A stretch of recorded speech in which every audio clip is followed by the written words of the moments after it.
Well, it's been more than a year since the Department of Justice launched its investigation into the way the Albuquerque Police Department operates. And so far, federal investigators really haven't said anything about what they have found. But today, a handful of people in Albuquerque are getting their sneak peek at this investigation. News 13's Samantha McDonald has the latest in the Newsplex now. Good morning, Sam.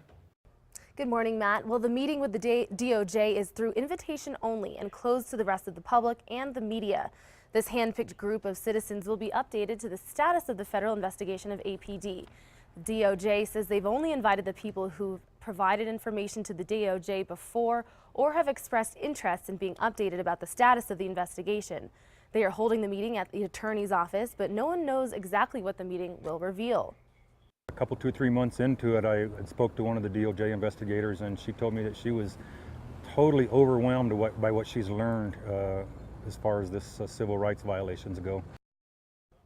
The DOJ spokesperson told News 13 the reason the media and the public at large isn't allowed in today is because they can't publicly comment on ongoing investigations. She also wouldn't say why they could update certain members of the public but not others. Matt, back to you. All right, thank you, Sam. Once again, that meeting will be at the U.S. Attorney's Office today at 5 o'clock. Again, it is closed to the public unless you have an invitation. We're told security will be very tight. Make sure you stay with us on News 13. We'll be talking with some of the people who are going to the meeting afterward to find out exactly what the Department of Justice had to say there. All right, at 5:32, here is some good news. New Mexico has an extra $300 million to spend this year, and Governor Susana Martinez says she wants a lot of that to go to education. She gave out her budget yesterday. It's worth $6.1 billion, with 3% more than last year going to state government programs and education. That means $100 million in new money for schools. The governor wants a big chunk of that to go toward expanding her Reads to Lead program, which pairs struggling students with reading coaches. The governor also wants to raise starting teacher salaries to $33,000 and reward the state's highest performing teachers with money.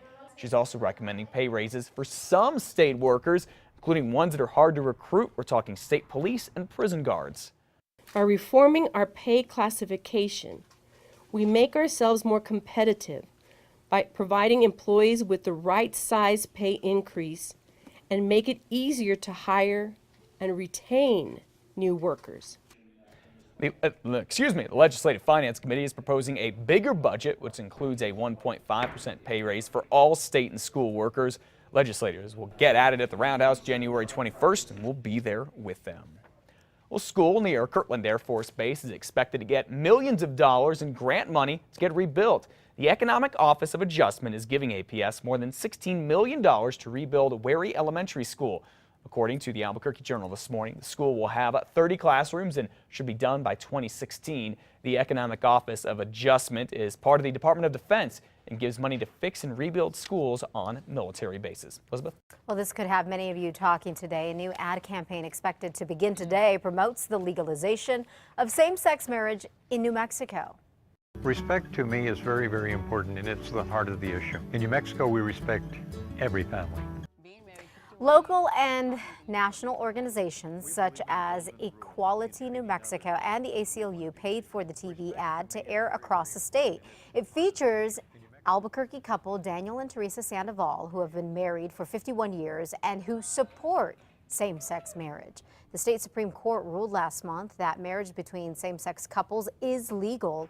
New Mexico is now the 17th state to allow gay marriage. The owner of the horse slaughter plant in Roswell is planning to sue New Mexico Attorney General Gary King.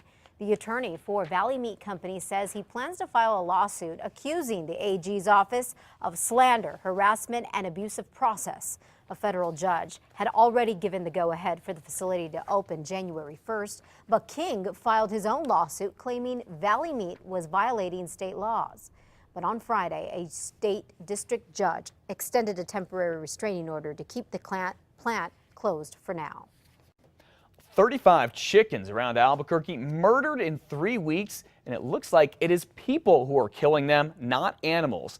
Last Thursday, 6 chickens were found beheaded near Stanford and Indian School. Here are pictures of the chickens from the owner's blog, who called them the ladies. On other coops, it's empty as well. Emily Koplick says a few weeks ago, her neighbor's chickens, all 15 of them, were also killed. Someone had twisted their necks and left their bodies on the ground. A little disturbing there. In both cases, animal control told people an animal did not do this, that people did. And then last month, 14 chickens were also found dead in a backyard near Central and Old Coors. And again, investigators say a person is responsible for this. Animal control doesn't know if the killings are related. Whoever did it could face charges if he or she or they are caught. Well, this is not good. More gangs are headed to New Mexico, and that could cause a jump in crime. At least that's what federal investigators are saying this morning. Homeland Security investigators say more gangs are moving here, and that probably means more drugs. And that's not the only problem here. I think a lot of times they branch out. They can get into auto theft, they can get into home invasions, they can get into breaking and entry. A lot of times it's planned. I mean, these are organized groups. Well, these organized groups also have a lot of guns and weapons. In fact, in the last 3 weeks, Homeland Security and other investigators seized more than 30 guns in 2 different busts. Well, you already know minors cannot legally buy tobacco cigarettes. Well, the same now goes for e-cigarettes. Last night, the Albuquerque City Council unanimously approved banning the sales of e-cigarettes to anyone under the age of 18. Mayor R.J. Berry asked for the ban. He says he believes it encourages kids to take up smoking. Others say e-cigs are a better option than smoking real cigarettes. They do give users a little bit of a nicotine rush.